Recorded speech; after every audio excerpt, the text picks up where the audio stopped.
So today we have Dr. Sally Hamouda from the Computer Science Department at Rhode Island College here as our guest for today.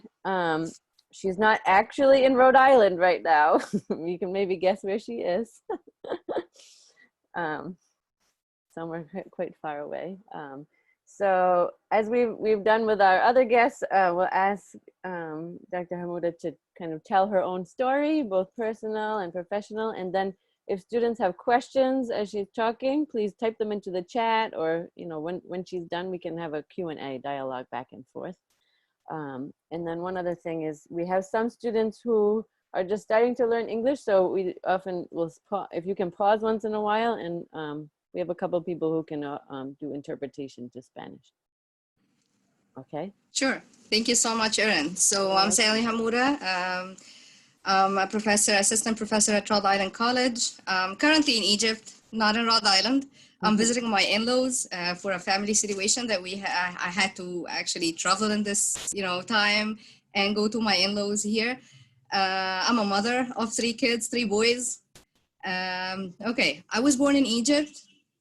I moved to the US when I was 28 years old to earn my PhD actually. So I will start with when I was 40 years old. I will share my first computer that I had. I will share it with you. I want to show you how I started like in computers. Do you see this? Can you see this? It's coming. It's coming, okay. It just said that you started screen sharing. Okay.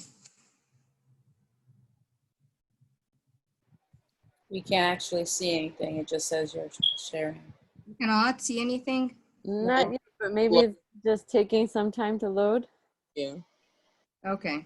I don't know.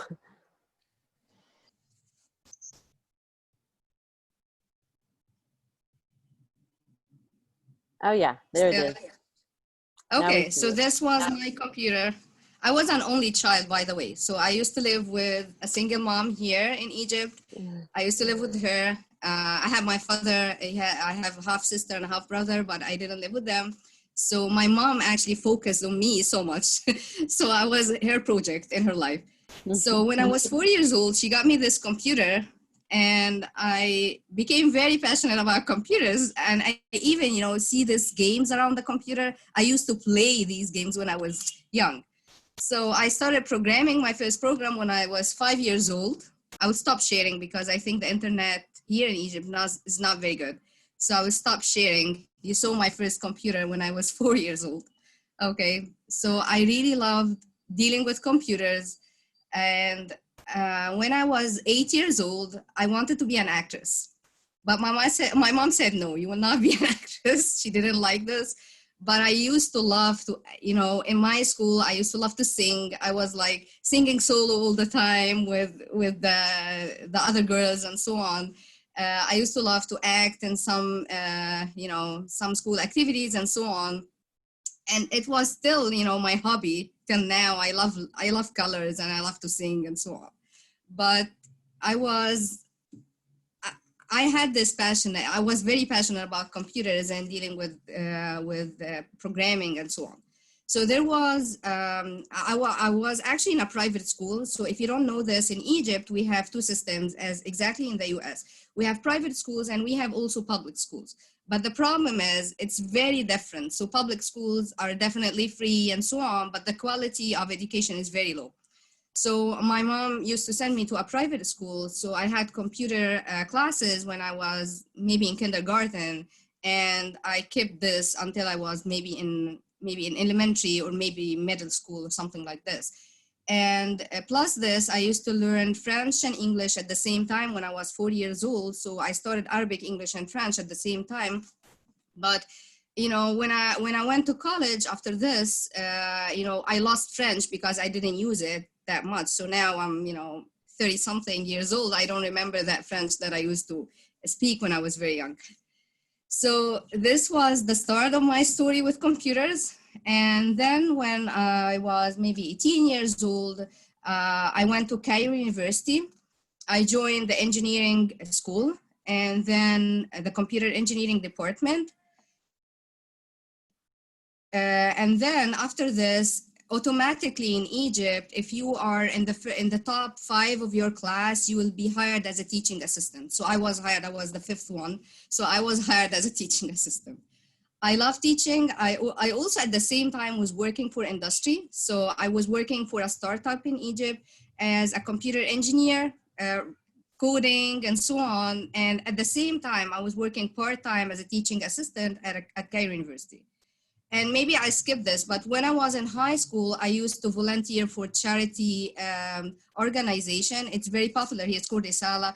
It's very popular in Egypt. I used to teach kids how to, open Word document, write, a document, open Excel sheets and do things like that. So I found myself really in teaching. I love to teach people. I love to interact with people. And I'm not a 9-to-5 person who would be sitting on a computer from 9 to 5. I'm not a desk office person. Okay, so I really found myself in teaching. I had multiple offers, even in Egypt here, multiple companies to work as full-time, but I said no. I really love to teach, so I was always working part-time as a teacher, an instructor, whatever, teaching assistant, doing this and that at the same time. So, and I had the luxury because I wasn't married. I had only my mom who I was taking care of because she had cancer late in her life, and I didn't have anything else to do. So I was working maybe like 16, 17 hours a day, and I really enjoyed this because I was working the things that I like to work. And then I earned my master's from Cairo University. Then I started, I joined the PhD program at Cairo University as well. I finished all the coursework, and then I changed my mind, and I think it was a good decision. I said, no, I want to go to the US and get a PhD from the US. I think it would be better for me. And I wasn't planning to stay in the US. I was planning to return back to Egypt for my family and so on. Okay, so I went to Virginia Tech, earned my PhD in computer engineering, specifically in computer science education, because I was as I told you, I was very passionate about teaching. So I thought computer science education is the one research field that can help me teach better.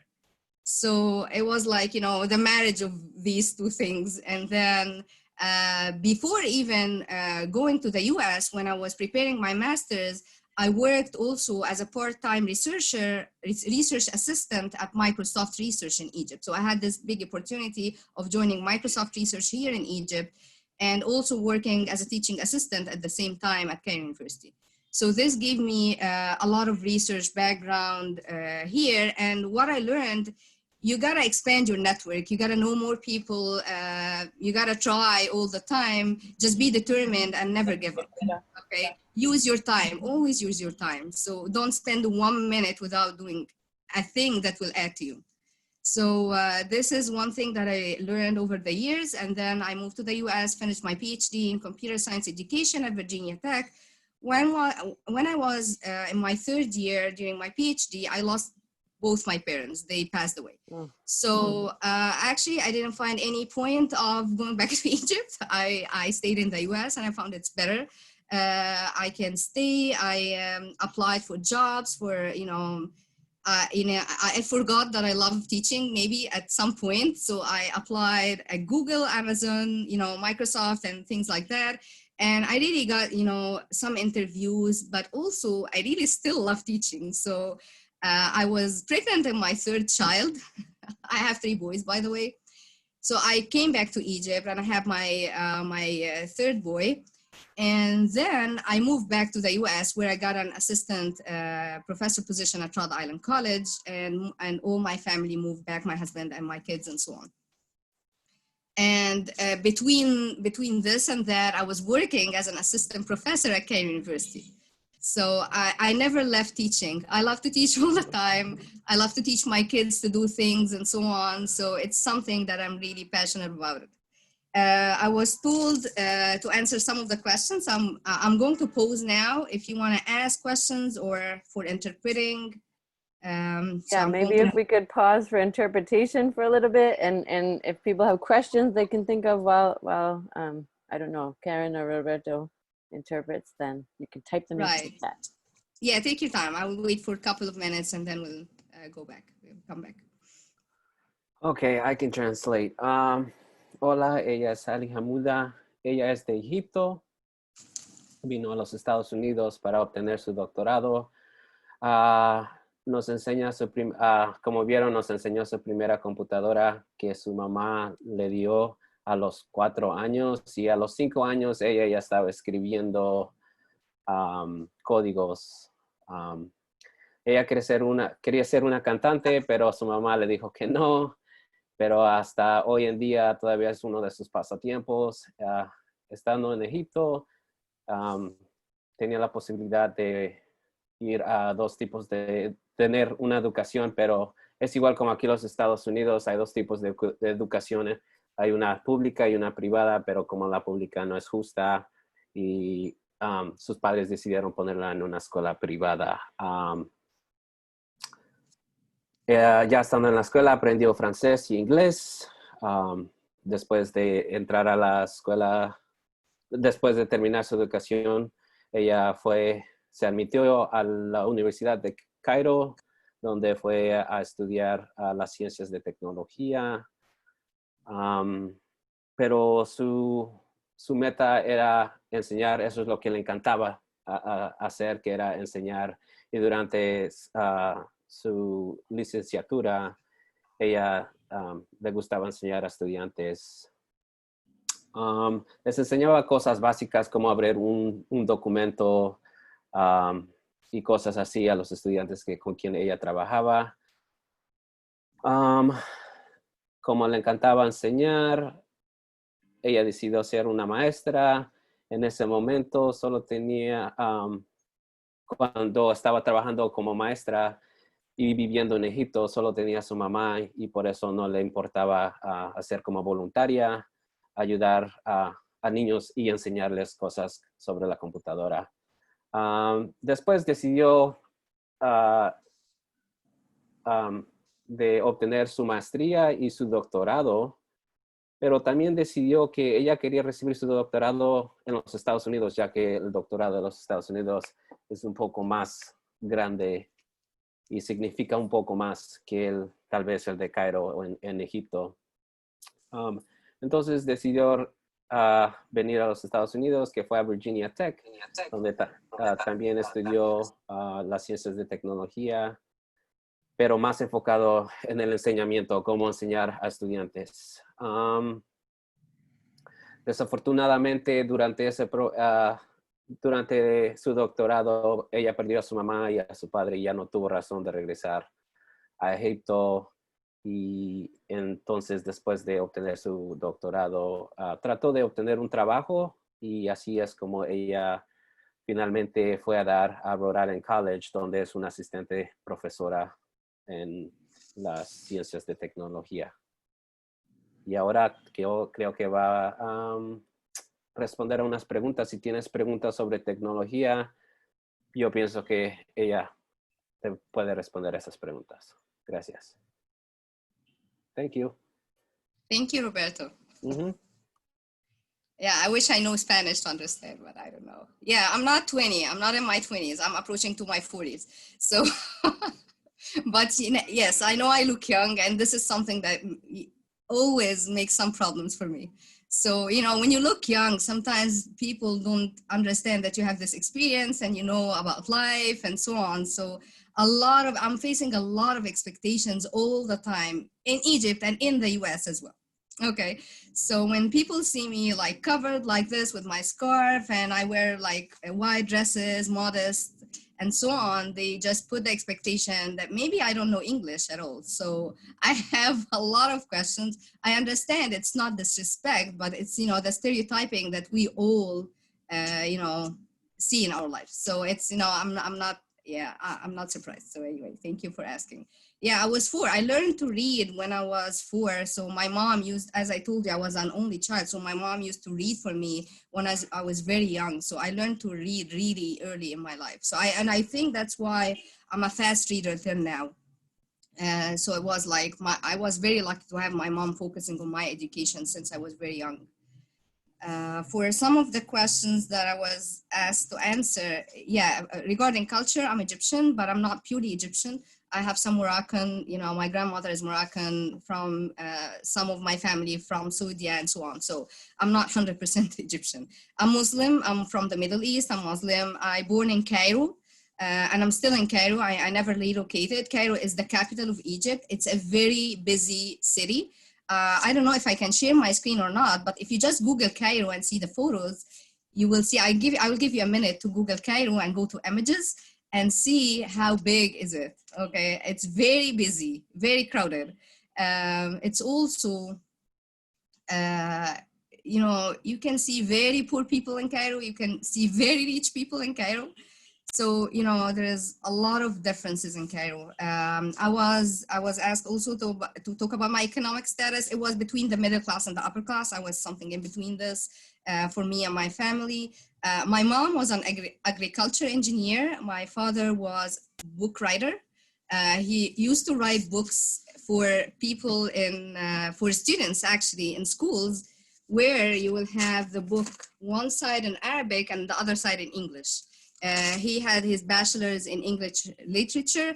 So, and he worked as a translator for sometimes and an English teacher for sometimes. And that's why he named me Sally, because he was reading a poem, Sally in Our Alley. So I was born at this time, and that's why I was named Sally. Because my father was an English teacher at some point in his life, and he loved to teach. My grandmother was a midwife. My grandfather was a math teacher. So yeah, and you know, you see teaching in my family all the time, so that's why. And my mom used to love mathematics, and she used to teach me a lot of math when I was really young. I was also asked to talk about folklore in our family. Yeah, we used to gather for food. So in Egypt, we have really delicious food. I wish I can, you know, send food, Egyptian food, to everyone here just to taste Egyptian food. Middle Eastern food is really, for me, it's very delicious and it's healthy as well. So we used to have, we have vegetables, rice or bread, and then we have kind of meat, chicken or beef and something like that. So this is usually our food in the Middle East. So we used to gather, we have 2 main feasts in Egypt. It's called the small feast and the large feast. One of them is 3 days and the other one is 4 days. So we used to gather, me and my family. And my grandmother actually still living. So I used to see her when I come to Egypt. My uncles are still here in Egypt, but my cousin, most of them are in the US or other countries. So my other side is not in Egypt. As I told you, I grew up as a single child. I didn't have heroes. I used to play with Barbies all the time. So I didn't have heroes in my childhood. We didn't, the core values in my family, because my mom was the main person who was responsible for raising me, was respecting elder people. So I had to respect old people. Other than that, she would be very mad. And I was never like, you know, she never yelled at me at all. She was always, you know, I respect her. That's why I'm always, you know, want her to be happy. So this was the way I was raised, and I'm trying to raise my kids the same way. If you love your mom, then you will, you know, strive all the time to make her happy. The other thing here, the other core value that I had when I was young is to be determined and never give up. So whatever happens, just, you know, stand up really quickly and never give up. So if I failed in something, you know, the next minute we'll think about the next opportunity and consider it as an opportunity to do better. I remember one day I was writing a computer program, and then suddenly I used to have floppy disks. I don't know, maybe this generation don't know floppy disks, but when I put it's something like a CD, but it's a square. So when I removed the floppy disk from my PC once I finished writing the program, and it was a complete project, and I had the next day, I think, the deadline, and I put it back and I found the file empty. So I was like crying and don't know what to do. And then my mom told me, you can do it better now. So I really remember this message from her. You can now do it better, and you can now do it in a shorter time. So I spent 7 hours to finish it. Then I spent 2 hours to finish it, and I made it really better. And I remember I was the only one in the class that I get 10 plus. And I don't know till now why I got the 10 plus, but everyone else got 10 or 9 in this simple project, and I got the 10 plus. So even my friends were telling me, I don't know why you got the 10 plus, but it could be like, you know, a message that you should be determined and try all the time. Okay, so we are not used to call adults by their first name here. So if my uncle, I will tell him, for example, Uncle Sam, or, you know, things like that. I have to tell them like, and not their name, not their first name, or Professor Hamouda and things like that. I cannot tell adults or someone who's older than me by their first name. Okay, what made me praised? So yeah, sometimes this really makes me laugh. Sometimes I feel here in Egypt, it's either money or grades that make people praise you as a person. So I don't know, maybe it's in the US like this, but, you know, I have to be really, you know, an A+ straight student to be praised, or when I'm an adult, I have to have a lot of money to be praised. So when I was a child, I have to get good grades to be praised as a child. The family relationship with time and the community relationship with time. That's a very good question. Okay. Egyptians, unfortunately, time is not very, you know, time commitment is not very good. But for my mom and my family, time commitment is very, you know, when she says, I will meet you at 5 p.m., it means 5 p.m. It's not 5:1, it's not 5:2, it's 5 p.m. Okay. But unfortunately, if you're telling anyone here in Egypt, I'm going to meet you at 5 p.m., usually they will come at 7 p.m. I'm not kidding. It's usually like this because streets are very crowded. Usually you cannot expect anything here. Sometimes there is no system, unfortunately. So it's really hard to expect things.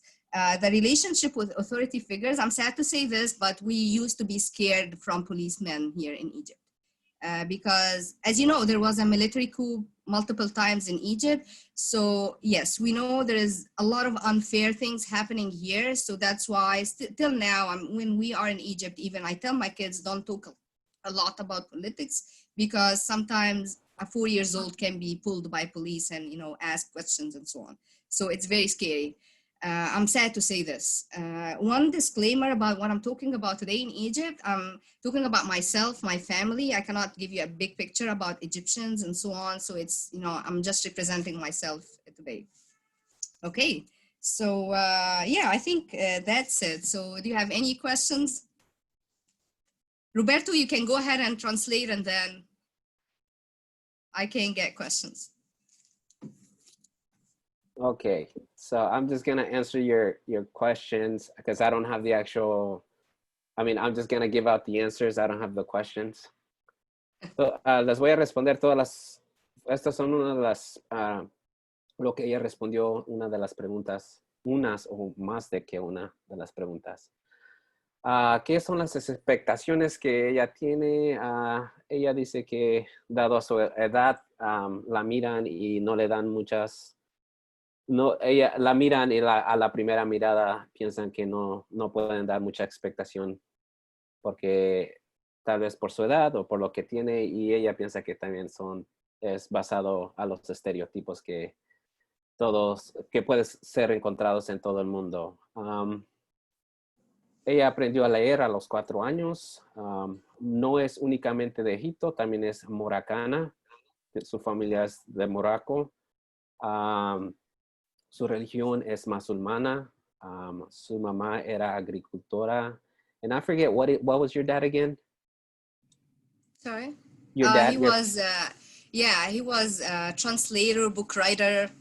He did both things. Su papá era traducía libros y era un escritor de libros de inglés a su lengua nativa.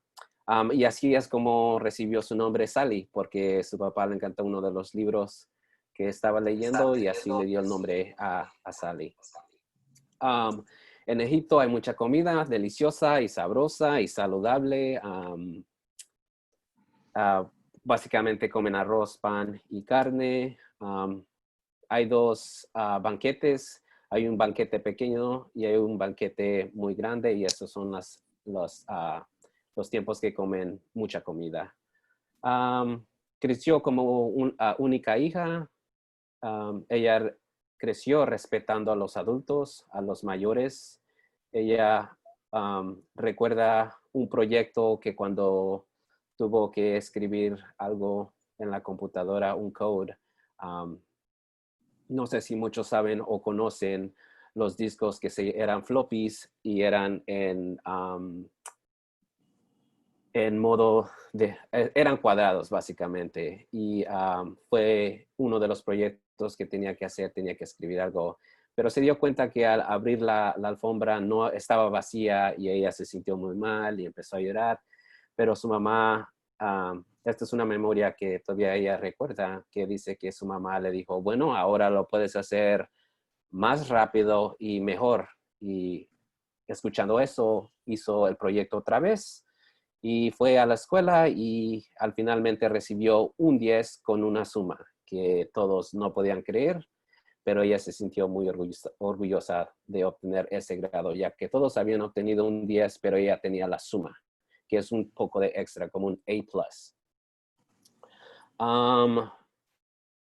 En Egipto no usan, bueno, cuando ella está hablando sobre los mayores, no usan los primeros nombres.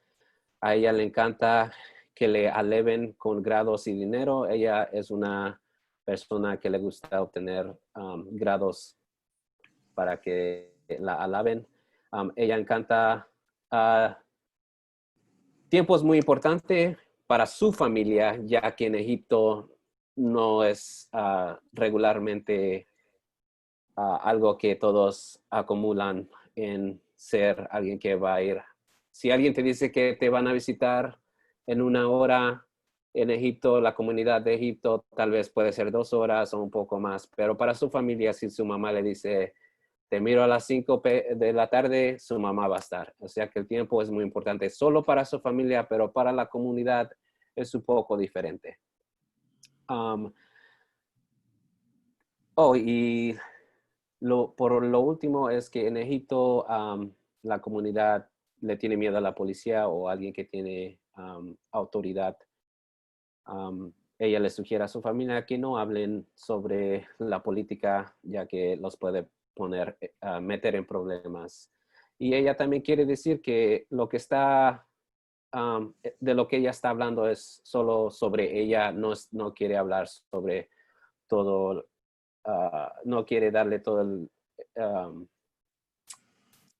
no quiere dar todo el dibujo de que cómo es todo Egipto. Ella solo está hablando sobre su experiencia y cómo es para ella. That's it. Gracias. Thank you, Roberto. Okay, so I will take 5 minutes before I hear your questions to talk about computer science as a field. Okay. So at Rhode Island College or general, as a computer scientist, if you earned a degree in computer science, so at Rhode Island, I want to talk specifically about Rhode Island College. So we have 2 degrees. We have BA, Bachelor's of Art or Bachelor's of Science. So if you get a degree as a Bachelor's of Science, you take more courses in science, you take more courses in computer science. But even if you go for a Bachelor's of Art, which is a BA, you will still get the same jobs. So I'm going to talk about jobs you can work as in computer science. Okay. So one thing, can you hear me clearly? Because I have this message. Can you hear? Okay. Okay. All right. So you can work as a software developer. A software developer is not a programmer. A programmer can be just someone who finished high school and got a course or 2 in one of the programming languages. Okay, so you can be a programmer out of high school.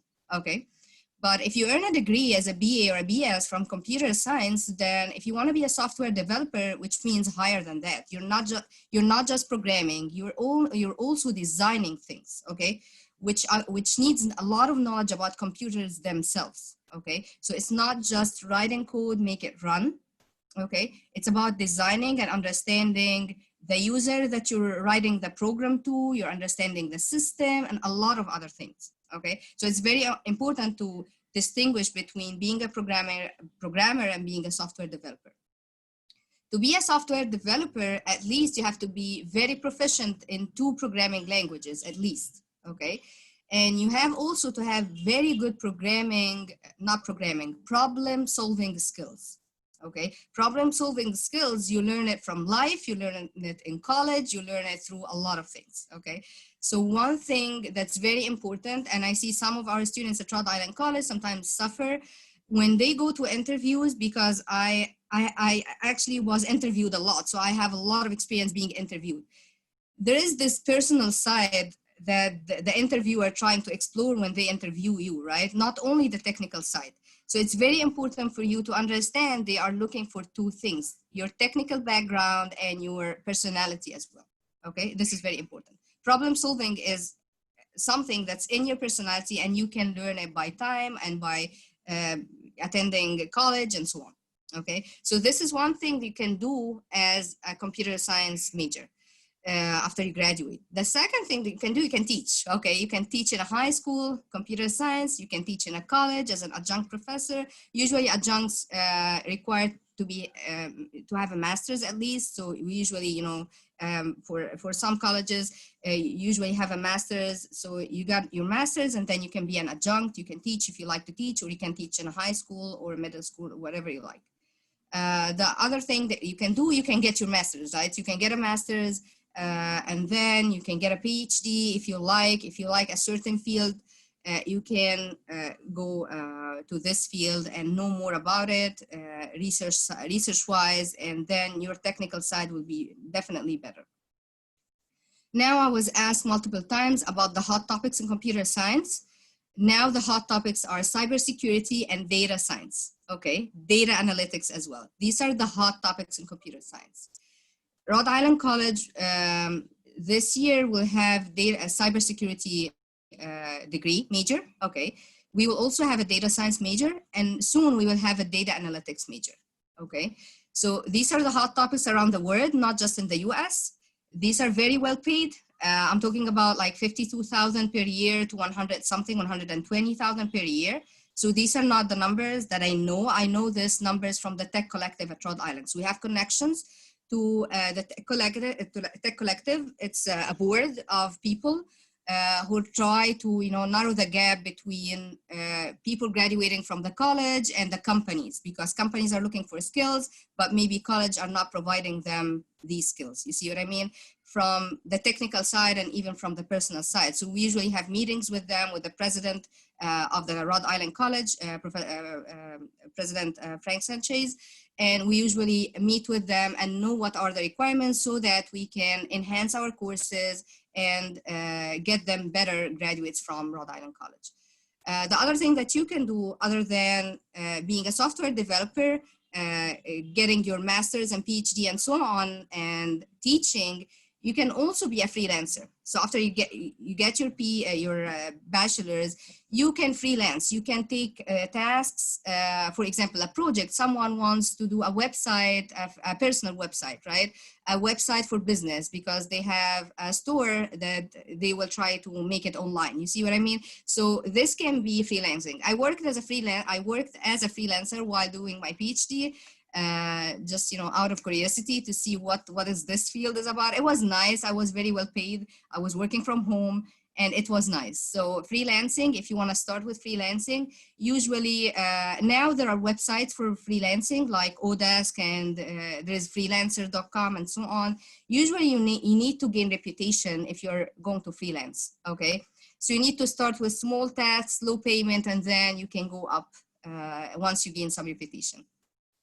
And you can even, you know, this is your 5th option. You can even do your startup company if you have connections, if you have friends that you want to work with. I have my students here in Egypt who started their company, and it's now a good company, it's a middle-sized one, using their capstone project from their graduation projects. Once they graduated, they were 4, and now it's a company. So, you know, you have multiple options once you finish your computer science degree if you like to be a computer scientist. Roberto, you can translate and then I will wait for questions. Thank you. Ok, ahora ella acaba de hablar sobre el programa que está en Rhode Island College, sobre las licenciaturas, ya que sea basada en las ciencias o en las artes. Puedes ser un software creador o desarrollador o desarrolladora. Y tienes muchas posibilidades en qué puedes hacer con esta licenciatura. Ella dice que si obtienes la licenciatura en Rhode Island College, no solamente vas a ser un software creador, vas a ser un poco más, vas a ser el creador de diseños y cómo corren esos programas. Y también te enseñan muchas habilidades en cómo te puedes presentar tal vez como en entrevistas. Ella dice que es muy importante que sepan que cuando una compañía te tienen una entrevista, están buscando dos cosas. Están buscando tus personalidad y tus habilidades de cómo puedes programar. No solamente están buscando tus habilidades de programar. Y eso es muy importante que ella sugiere que todos sepan, ya que la personalidad de una persona es muy importante. Si quieres hacer una persona que crea si quieres ser un creador o desarrollador o desarrolladora de programas, debes de saber 2 idiomas de programar.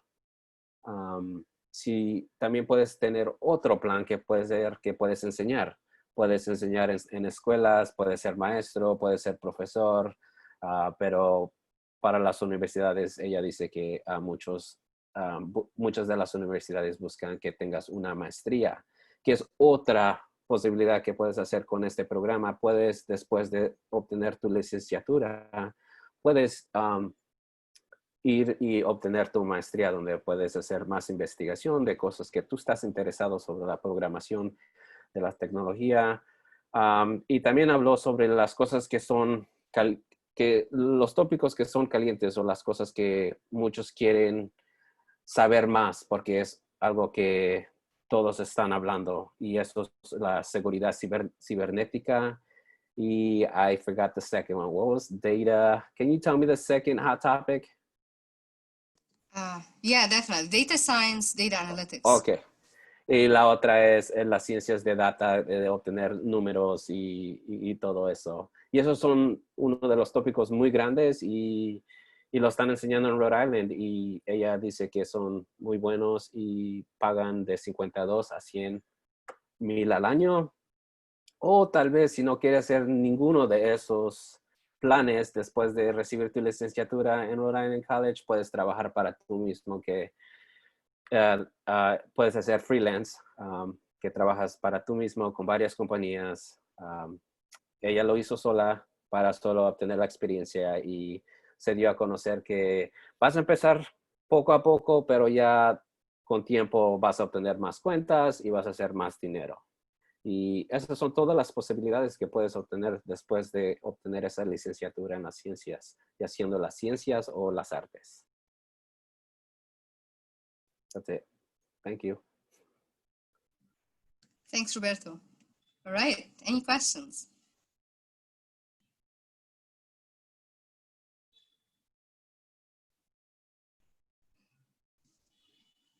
¿Preguntas?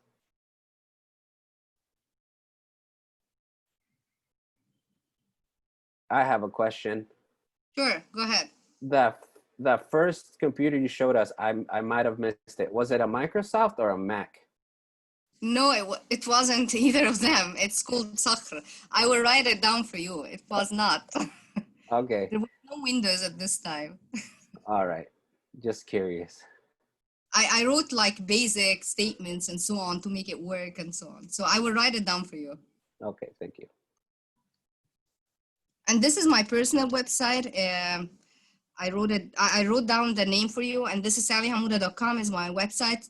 If you want to know more about the projects that I'm working on, to have an idea about computer science field and so on, you go to the projects tab, or you go to the research tab if you want to know more about the research.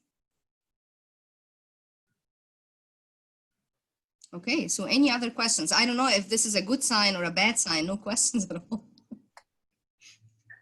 Ella compartió con nosotros su cuenta que es hamouda.com, donde puedes ir a mirar todos los proyectos que está haciendo y si quieres aprender más sobre las ciencias de las computadoras.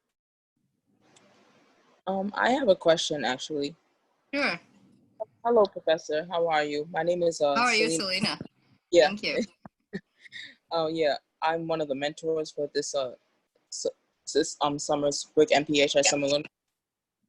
And Nice nice to meet you too. I want to say thank you so much for taking your time to attend our meeting and speak with us. And I wanted to ask, how was the transition from coming from Egypt to entering to the U.S. and how did you adjust, in the U.S.? Yeah, that's a great question. Yeah. All right. So one of the challenges was the temperature difference. I came in January and it was very cold, and we never have like cold weather, snow in Egypt. It was very bad. I used to be sick all the time, and it wasn't easy to transition for, the temperature and so on. The other thing I had when I came to the US, my first child was 7 months old. So he was very young. It was really hard for me to transition from, my mom used to help me when he was young. And then I came and I was all by my own with my husband. And it wasn't that easy, for transitioning with a kid, while attending a grad school. But when you are determined, you're trying to push things and you're trying to think about the positive sides. The good thing about moving to the US that I got to see a lot of places that I didn't see in my life. You see what I mean? So you used to travel, like me and my husband used to travel like every month, visiting a new state and so on in the weekend. And it was nice. So I'm not like talking about the negative sides. No, there was a lot of good sides when I moved to the US. And also, if you want to see some of the good things in Egypt, because sharing my screen is really hard. So Google North Coast in Egypt. This is where I used to go when I was a kid to play in the sand. So it's really nice. We have really nice beaches here. If you want to take a look at this. And thank you so much for asking this question, Selena. Yeah, I would love that countries I would love to visit is Egypt. I would love to visit there one day. That's I will host you. Don't worry about it.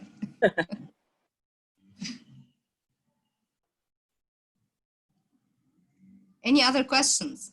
There's another question in the chat. What was your hardest project? Oh, that's a good question. Yeah, I didn't see that.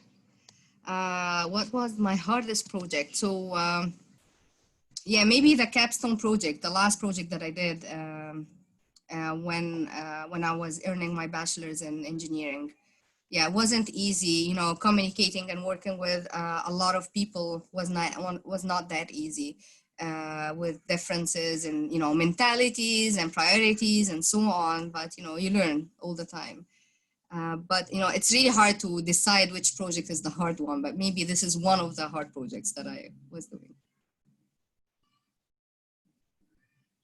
All right, any other questions? I'm just going to translate real quick. Yeah, go ahead.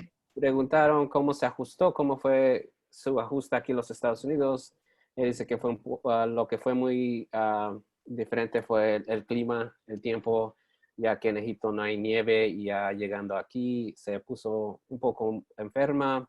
Y también fue difícil llegar a los Estados Unidos con su bebé que tenía 7 meses, ya que su mamá le ayudaba para cuidarlo.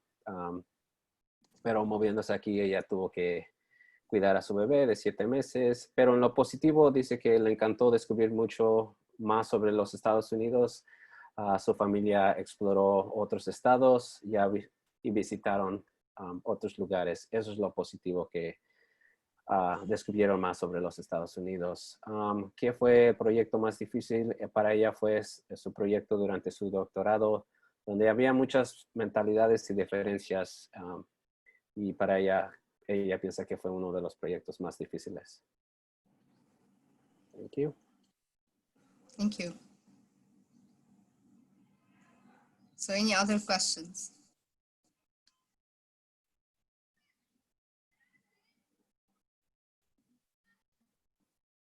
I have a question. Since everyone in the family has you know, jobs with teaching, do you think your children will also continue and go on to be a teacher of some sort? Right. My oldest is a very teacher. Like he has this genes in him. Definitely. He's 8 years old and I think he likes to teach people about like animals. And yesterday I told him I'm going to start your YouTube channel about, teaching people about, he's very passionate about animals specifically, and he wants to go for a safari in Africa soon. So yeah, we're going, and he's, writing scripts now, and, I'm in his room actually. So if you can look at this, he's writing and putting this. So he's actually trying. Yes. So I think, yes, my oldest, my other two, they are very, active people. And I don't think they will be in the field of teaching, maybe engineers or something. I don't know. They are 6 and 4. So it's really, early to predict. Thank you for your question, Melissa. Any other questions? I have one. I just want to say hi, Sally. Hi, Catherine. My name is Miss Gonzalez. I'm a teacher, inclusion teacher for special education at Mount Pleasant High School. So I'm really happy to have you here. I was actually looking at some of your projects and I just wanted to say they're so interesting. So the first one about data visualizations with high school students, I just wanted to ask you, how was that experience and kind of what do you feel, how did you feel was the results? How did you feel about the results of that project? And if there are any recommendations that you can make for teaching students with how to do data visualizations, like what kind of programs, are there free websites and things like that? Excellent. Thank you so much for your question. Yeah, for the data visualization project, we have a fund from the NSF. So I'm a co-PI on this, and Professor Maya is the PI of the project. We are trying to recruit high school teachers so that they use data visualization in their classes. We had a workshop this summer in late June, first day of July. It was 3 days workshop where we introduced basic definition about data visualization. We are trying to encourage teachers about using data visualization in their classes. In the second day, we asked teachers to work in groups where they design a data visualization activity for their class. And in the third day, they presented their data visualization activities and they promised that they are going to use it in the fall. So we don't have the results yet. We try to encourage them. We are going to launch our Simple Charts Rhode Island website, which is also from our Rhode Island College students. They are building a simple website. It is just built for high school teachers.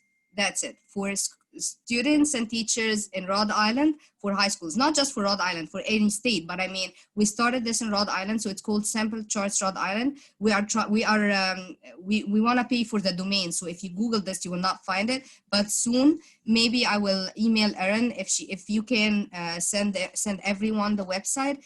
We have all the resources there. We designed a teacher activity book for teachers to use in class or even virtual, student activity book. We are going to print it this week. So it's still a work in progress. We don't have results yet, but in the fall, hopefully we will hear about the experience of teachers using the activities that we designed and the activities that they designed as well. That's amazing. Thank you. That's Thank so you. wonderful. And we have fund for 1 more year. So hopefully we will recruit more high school teachers, maybe middle school teachers as well. I love working with teachers. They are amazing. So I love really working with them and getting things, inspiring students to use data visualization that early. Maybe we'll raise data scientists in the future. And maybe Catherine, you said you're a special education teacher? Yes. So maybe we can chat about it later because this is something that I want to explore. Mm-hmm. Yes, that is the first thing I thought of when I saw it, because when we're doing graphs in class and a lot of the kids, the best way for them to understand it better was for them to add visuals to it. So I really love that project. So yes, please. So okay, let's keep communicating and talking about it. Thank you so much.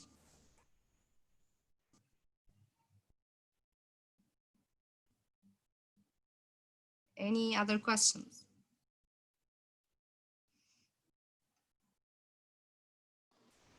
I'm just going to translate the last two. Le preguntaron que como en toda su familia todos fueron maestros, si ella piensa que sus niños también van a ser maestros. Y ella dice que sí, el mayor está enseñando, que sí le encanta enseñar. especialmente enfocado con animales, ya que los otros dos son más atléticos y son menores. Ella piensa que tal vez van a ser ingenieros. Y también preguntaron sobre el proyecto de visualizaciones de data. Y ella dice que es un programa que quiere iniciar para la preparatoria. Quiere dar, es un programa donde dan talleres y donde enseñan cómo hacer actividades y dar gráficos usando las visualizaciones de programas de programación y de data. Okay, thank you, Roberto. I have a question from Liddy. That's a great question. So yes, high school students can start with Python. There are lots of resources on the internet, YouTube. There are lots of tutorials for Python, really easy ones. If you want like a series of Python lessons, definitely I can email Erin and she can communicate it for you. And also there are lots of Python tutors online where you don't have to download anything on your computer. You can type the program online and run it online because you don't want to deal with this part now. So yes, start learning Python, everyone, if you want to go for computer science. And once you learn Python, it will be so easy for you to transition to any other programming language like Java and C and so on. Yeah, this is my advice for them. The other question that I have here, because a lot of people are asking me this question, what's your favorite programming language to teach or to write? Okay, so they are all my kids. So I like all the programming languages. And it's really hard when you are a software developer, you cannot write one programming language. There is like nothing like writing in just one programming language. I was telling my students, I had the opportunity of here in Egypt 2 summers ago in 2018, I had an internship as a postdoc at Microsoft Research where I know the people there from 10 years ago. So I was doing this chat bot where you chat with a computer and the computer will reply to you, as if there is a human. Okay. So we were writing in Java, Python, Python, there is something called Python, HTML, CSS, JavaScript, all at the same time. So you open like 10 files and keep writing in different languages. And then you try to switch really, fast in your mind so that you remember which language you're writing now. Okay, so you write in all the languages. I like to teach Java and Python. This is mainly what I'm teaching, but I don't mind teaching C. I used to teach C as a teaching assistant, and all the languages are needed. There is nothing like the best language. Python is good for for string manipulation. If you have long documents and you want to process these long documents, Python is a good one. It's also good for web development. Java is good for C# specifically is good for interface, if you're designing an interface and so on. So each language has its own good things and bad things. Okay. So I like your questions, guys. Thank you. All right, Python. Thank you so much. I thought of something to kind of build off of what Lily was asking. And maybe you don't have all the answers and maybe the Mount Pleasant teachers can kind of help, but I was wondering if you know of like specifically what students at Mount Pleasant could do, what opportunities there are in computer science for students. Right. And so maybe you can't answer, but I know that Miss Hidalgo participated in your workshop this summer, right? Who teaches computer science there. But I don't know if maybe the teachers know a little bit more. Yeah. Right. Yeah. Yeah, Miss Hidalgo is the number one to go to for that. She's taught me a few of the ropes a little bit, so I've learned some from her. I've definitely, when I've gone in her classrooms for some of my students, I definitely see them working hard. They use code.org right now. That's kind of a popular one that they've been using. So if any of you guys have computer science with Mr. Chu, if you have, or Miss Hidalgo, we have one other teacher who teaches computer science. You will probably be working on code.org or some other form of platform. But I know right now I know code.org is the one that they were focusing on the most. Okay.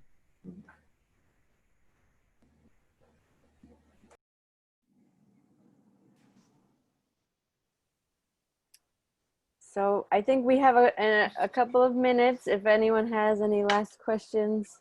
Si alguien tiene preguntas, para la doctora Hamouda. Okay, how long does it take for you to complete a project? So it depends on the project. So yeah, it really depends. Yeah, I can't answer this. So, if it's a small project, maybe a day or two, it depends on the project, yeah. Okay, I'm going to translate. Alguien mencionó el programa Python. Ella le sugiere, si tú eres alguien que está interesado en escribir programa, le sugiere que miren este programa que se llama Python. Es algo muy fácil. Hay muchos tutoriales que puedes encontrar en la internet y es un programa que se usa para documentos muy largos. La otra pregunta fue, ¿cuál es tu idioma de programación favorito? Y ella dijo que es difícil para responder a esa pregunta porque cada idioma es diferente. Y cada uno tiene su función. Ella dijo, quiso dar una experiencia que escribió algo usando el chat y el chat respondiendo como una persona que está hablando. Y ella dijo que mientras escribía ese programa usó más de un idioma y para ella es importante explorar todos los idiomas ya que todos tienen cosas buenas y cosas malas. Preguntaron qué es lo que pueden hacer los estudiantes para saber más sobre estos programas ya conectados de Rhode Island College y con la preparatoria de Mount Hope Pleasant. Ella casi no tuvo mucha experiencia, pero las maestras, las señoras en este programa dieron a saber que la señorita Hidalgo es alguien que si tú estás interesado en estos tipos de programas, puedes ir a hablar con ella, ya que ella sabe más y ella es la gurú de la programación en la preparatoria que tú vas a asistir. Thank you. Thanks, Roberto. Mm-hmm.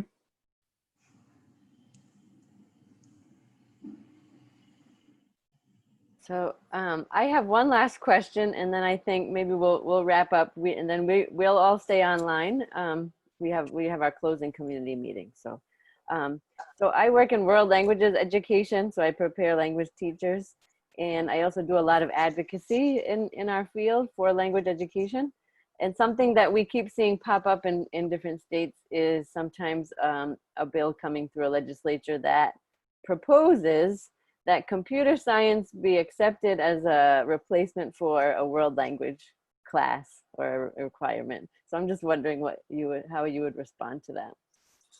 I don't think so. Yeah. Okay, so there's, because I was researching computer science education, so we had this analogy between writing and reading in English, for example, and writing and reading code like Python code or Java code, okay? They are not similar. We cannot, yes, you can say that. I will ask you a question, Erin. Do you think a child reads first or write first? Read first. They read first, right? Yeah. Okay. So in computer, we were trying to learn the same lesson. We were trying to make students trace code first, trace, which means read code first, and then teach them to write, okay? It worked a little bit, but we cannot guarantee it's going to work in any, in every language. We tried to do this in one of our experiments, but we cannot. I don't think a foreign language can be replaced.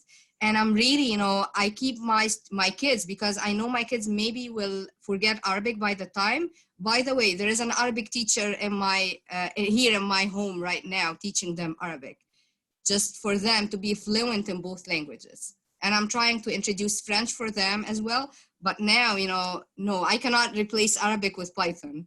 It's not going to work, right? And I know the kids, and I think this, Erin, kids really, their brains are better when they learn multiple languages when they are young, right? Mm-hmm. They are smarter. Absolutely. So, yeah, I don't agree. Thank you. It's an interesting debate that it keeps coming up, and code.org has also put out a statement that they don't agree either, that both fields are in agreement basically, but there are Right, still people who yes. are trying to say that these are, yeah. Yeah, my kids are bilingual, so yeah, I I'm glad cannot, glad I to hear cannot that. do that. Yeah, I agree. I think we need both, right? Learn Right, multiple yes, yes. human languages and coding languages are both important. Right, right. Yeah. I'll, So I'll be a supporter for you, Erin. okay. Yeah, so thank you again so much for taking the time to share My your pleasure. story and your research and projects with us today. And anything that you did want to share, I can definitely share out with the students and teachers. So Thank you so much. and if anyone has questions, I can also refer them back to you. Shukran. Muchas gracias. Afwan. Which means you're welcome. Yeah, I know a little bit. I have a Syrian family that I've known for many years that I used to teach the parents in the family English. So I learned a lot of Arabic while I That's was teaching great. them. So Yeah, that's I know a great. few things. Yeah, so thank you again, and enjoy the rest of your summer in Egypt, and Yeah. hopefully we'll get to see you in person at some point. Yeah, definitely. Salam, everyone. Salam. Bye. Bye bye.